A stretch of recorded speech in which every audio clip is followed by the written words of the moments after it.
then I guess I'm correct. But some people want to keep kicking the can down the road. I'm not one of those people. I want to crush the can, gather it up, reorganize it, and recycle it. But to keep kicking cans is childish.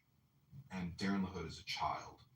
I am a man running for Congress in the 16th district of Illinois. All right, that's my spiel. I hope you guys like it.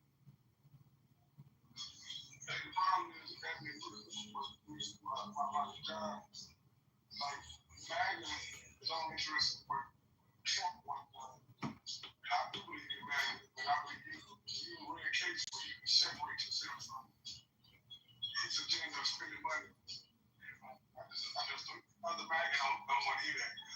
Unless Trump said it first. If Trump said it, your brain kind of independent in that sense. I definitely believe in MAGA. Trump may end up being King Midas because kicking the can down the road is the definition of a Ponzi scheme. And sometimes Ponzi schemes peak. This Trump could be the peak of our Ponzi scheme. Even if we get a Republican in the office in the future, that Ponzi scheme may not have the Midas touch that Trump has. Trump does seem to be the magic man, and that's why I support him.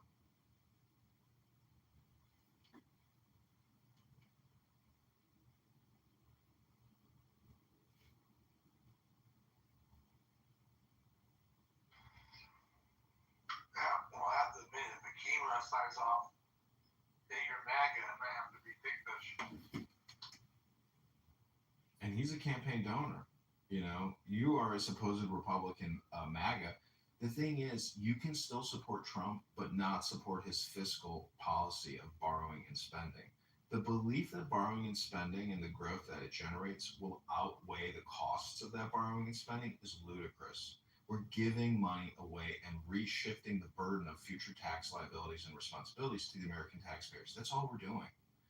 And you don't feel it yet, but in 10 years from now, when your property taxes are still going through the roof and your income taxes are still going through the roof because it's the only way to sustain the debt, they're setting us up for a catastrophic, critical failure.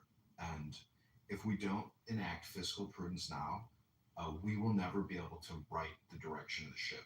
It will become runaway Weimar Republic inflation.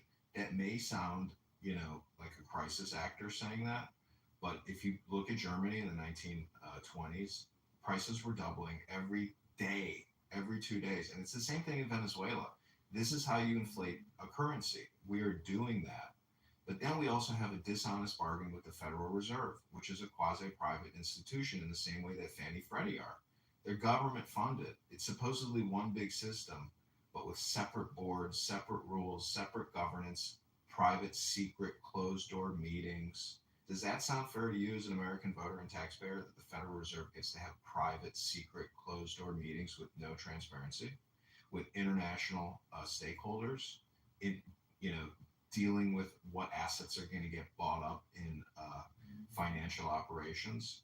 So there's a lot of secrecy that the American taxpayers are not keen to. And Thomas Massey, Rand Paul, they want to audit the Fed and end the Fed, shut down their secrecy, shut down their hidden shadow operations that the American voter and taxpayers have no insight or vote into.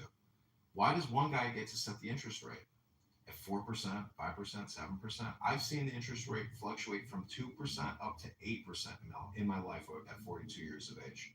That's not a bad range, but the point is they're inflating the currency, and it's just you can go to usdeclock.org and study all these figures, and the Treasury API, Thomas Massey, has his own button lapel. We just hit 37 trillion plus. So the data is out there, and if people live their lives with personal responsibility and self-reliance, why isn't the government doing the same thing? It should mirror everybody's individual action in this room. Otherwise, it's dishonest, and it's not a good bargain.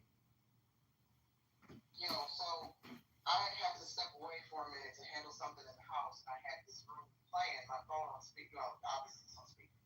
One of my family members was like, "Are you watching the news? What news channel are you watching?" I think they were listening to John speak. I said, "It's not the news. It's Clubhouse." And they're this family member normally when they hear Clubhouse, it's a lot of